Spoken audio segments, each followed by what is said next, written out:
കൊച്ചിയിൽ ഹൈബ്രിഡ് കഞ്ചാവുമായി സംവിധായകരെ പിടികൂടിയ സംഭവത്തിൽ അന്വേഷണം വിപുലമാക്കിയ എക്സൈസ്. കൊച്ചിയിലെ ഫ്ളാറ്റിൽ കഞ്ചാവ് എത്തിച്ചവരെ കേന്ദ്രീകരിച്ചാണ് അന്വേഷണം. ഫ്ളാറ്റ് ഉടമയും സംവിധായകനുമായ സമീർ താഹിറിന് 2 ദിവസത്തിനുള്ളിൽ നോട്ടീസ് നൽകും.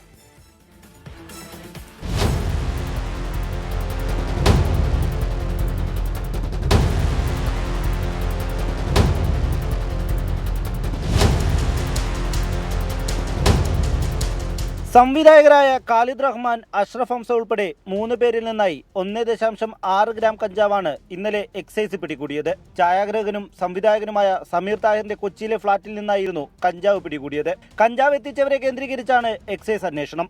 പിടിയിലായ സംവിധായകരിൽ നിന്ന് കഞ്ചാവ് എത്തിച്ചവരെ കുറിച്ചുള്ള വിവരങ്ങൾ ഇന്നലെ എക്സൈസിന് ലഭിച്ചിരുന്നു.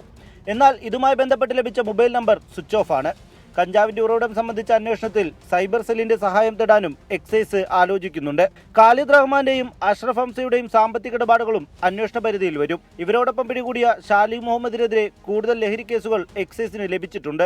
അതേസമയം ഫ്ളാറ്റ് ഉടമയായ സംവിധായകൻ സമീർ താഹിറിനെ ചോദ്യം ചെയ്യുന്നതിന് എക്സൈസ് 2 ദിവസത്തിനകം നോട്ടീസ് നൽകും. കേസിൽ സമീർ താഹിറിനും പങ്കുണ്ടെന്നാണ് എക്സൈസിന്റെ നിഗമനം. വിശദമായി ചോദ്യം ചെയ്ത ശേഷം കേസിൽ പ്രതി ചേർക്കണോ എന്ന് അന്വേഷണ സംഘം തീരുമാനിക്കും. 24 കൊച്ചി.